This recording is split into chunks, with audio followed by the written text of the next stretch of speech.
What's up, guys? I'm Max. And I'm Gavin. Here are your weekly announcements. This week's Student of the Week is Kira Rhodes. Kara, this is what your teachers have to say about you. Kara is an amazing young lady whose smile can light up any room. Her teachers notice her focus in class, attention to details, and kindness to others. So, Max, do you do art? No. Thought you said you were Pablo Picasso. Gosh. Well, these people know how to draw. Here are our student shout-outs of the week. Gianna Gaskins won an honorable mention for her poetry submission to the Scholastic Art and Writing Contest. The title of her work is Wandering, and Pandemic Reflection.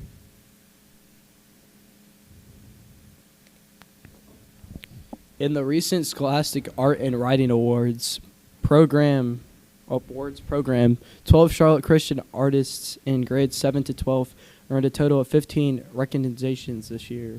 In this program, students could submit art and compete for whatever at the local and regional level. Our artists who earned silver and gold key recognition will have their artwork displayed in an exhibit at the Mint Museum Uptown from March 17th to April 23rd. Here are the middle schoolers that won awards. Ruth Brandy in the grade 8 with her piece 8 and a Drop of Ink in the category Mixed Media won the award of honorable mention. Jane Ramsey Darling, grade 8, with her piece Foot Fetish Fashion in the category Mixed Media, won the award Silver Key. Interesting name. Jane Ramsey Darling won again her piece Three Souls in the category Drawing and Illustration. She won the award Honorable Mention. Last, we have Sydney Ross Hubbard, grade 7, with her piece Motif Movement in the category Design, and she won the award Gold Key. And this week's house points are, drumroll please. In the lead we have the Royals. In second we got the Lions. And leading the losers bracket we have once again the Eagles.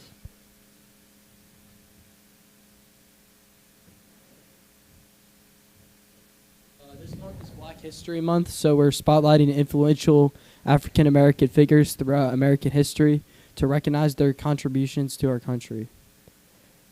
This week's Black History Month showcase is Samuel L. Jackson. Samuel is an American actor born in Washington, D.C. He is one of the highest-grossing actors of all time, playing characters such as Nick Fury and Mace Windu, Frozone, and many others.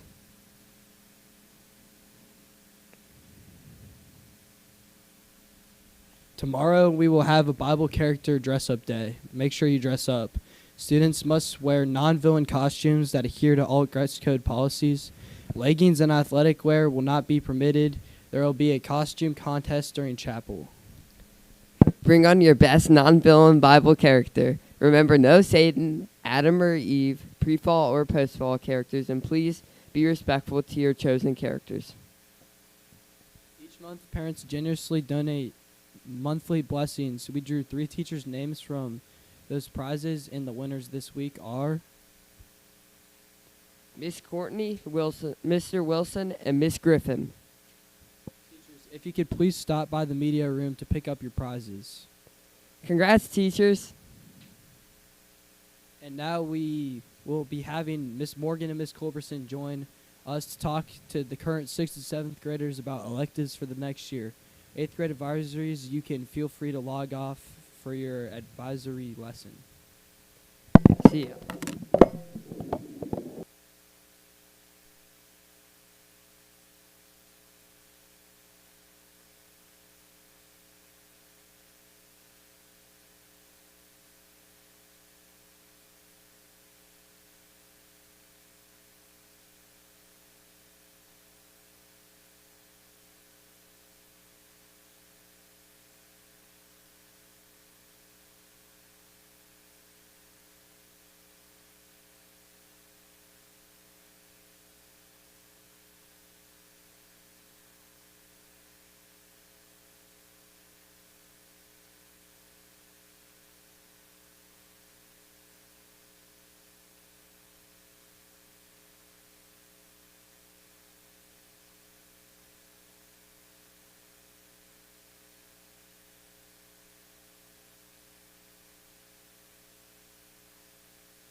right, well, good morning.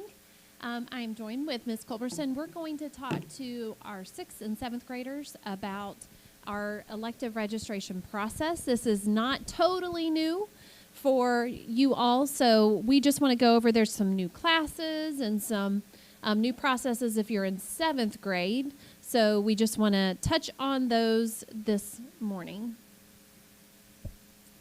All right, we have a, do I click to go next? Okay, we have a course curriculum guide that is available several different places. So you can either find it on the school's website under academics.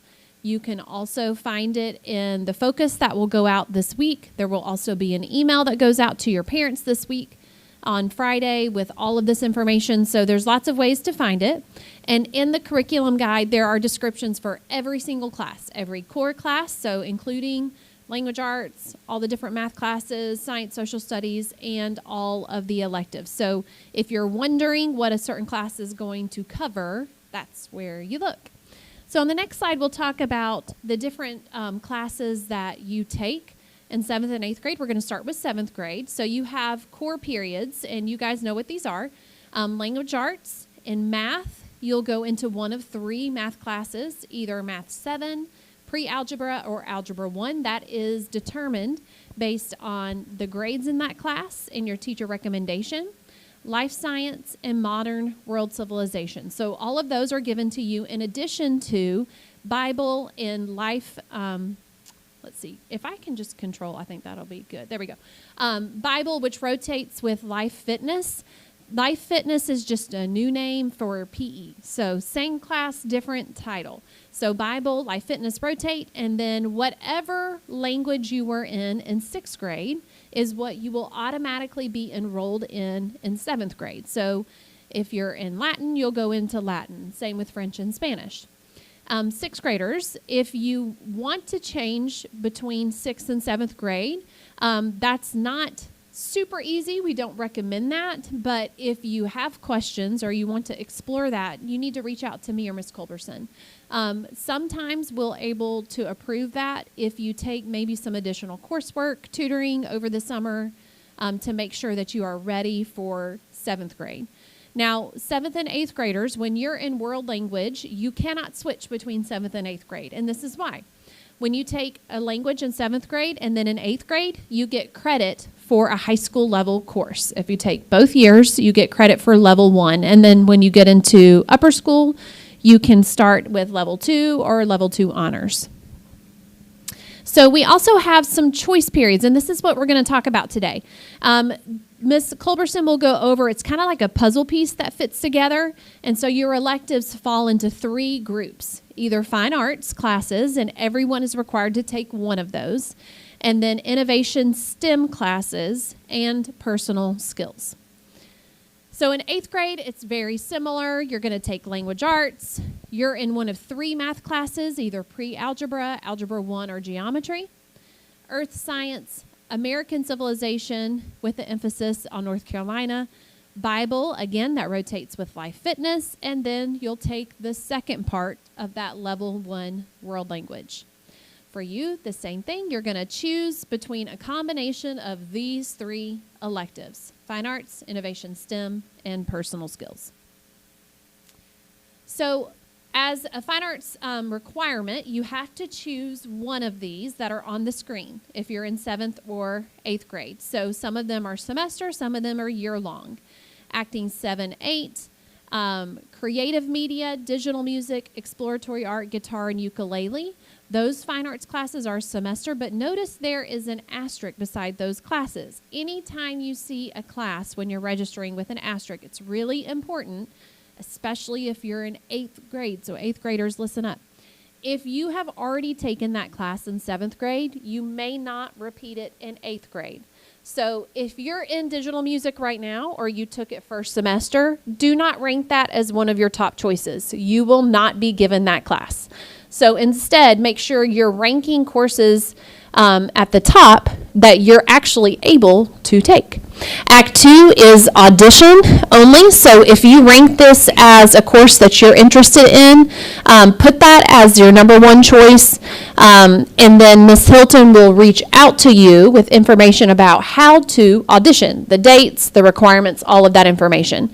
The same goes for MidKnight News. So if you are interested in taking MidKnight News, that is an application only. So if you rank this as one of your top couple choices, Ms. Wilson will reach out and say, hey, you indicated interest in taking MidKnight News. This is an application process. This is how you can apply, submit a video, those types of things. So those are all of your semester and year-long fine arts classes. And, whoops, it's on, there's a drop-down menu that it's on.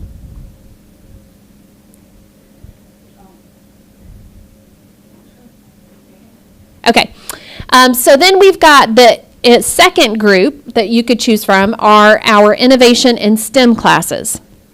Our semester classes that we're offering are 3D modeling and design, engineering and advanced engineering, forensic science, junior achievement.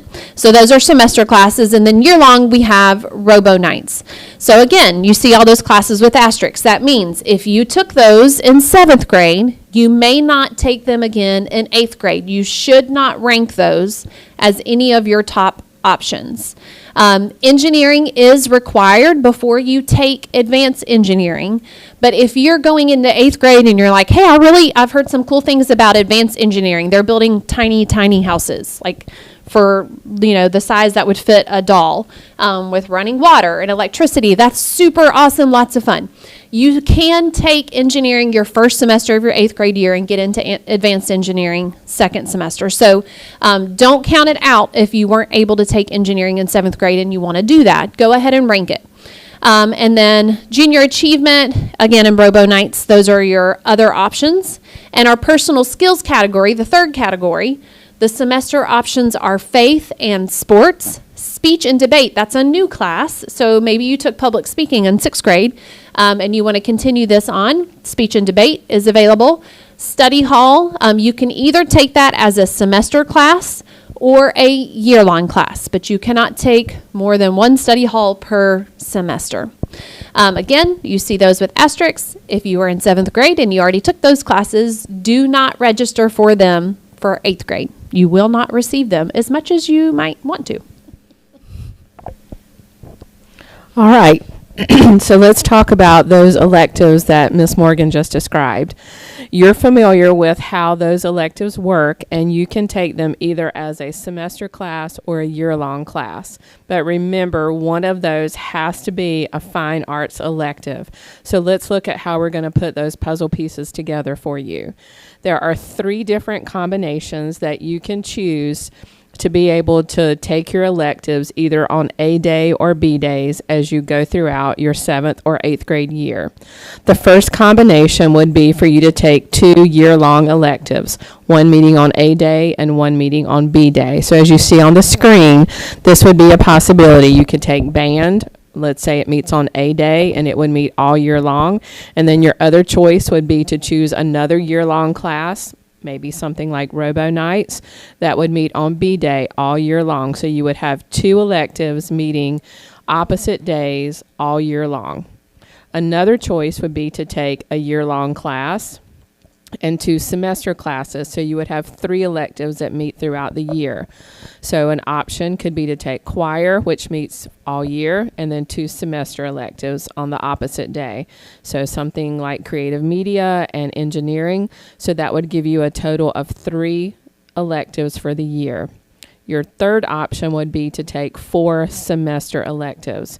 You would have 2 on A day and 2 on B day. So you see the options that are there, and you would make choices on your registration form to choose 4 semester electives that would meet throughout the year.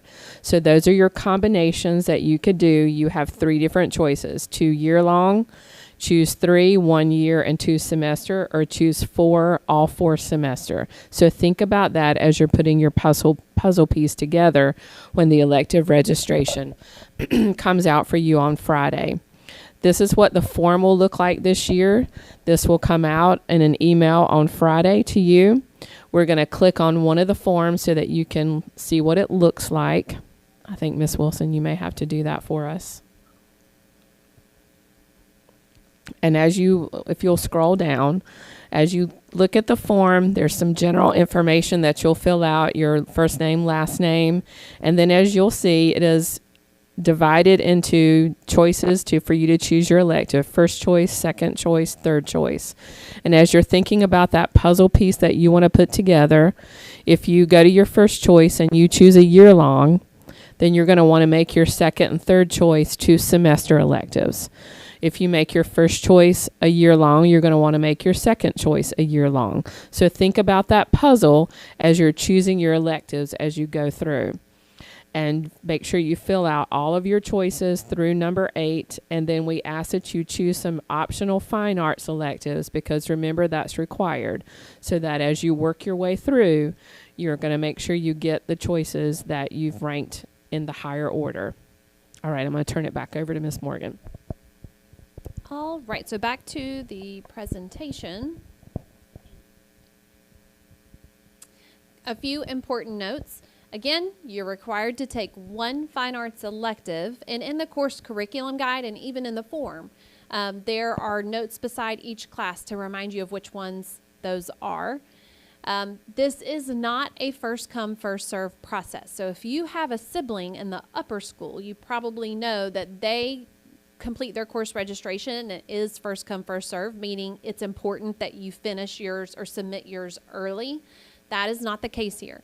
We want you to take your time, sit down with your parent if you want. You've got almost 2 full weeks to complete this, so just take your time. As long as you submit the form before spring break, that's all that matters.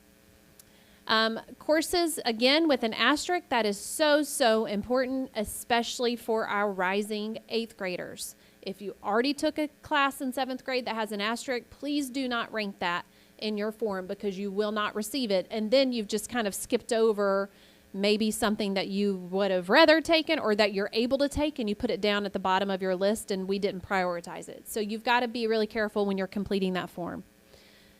Also, some of the courses that we have listed as available may end up not making next year. It just depends on the demand of the students and how many students sign up for it. So let's say, for example, there's a class that only 3 people sign up for. There's a chance we might not end up offering it.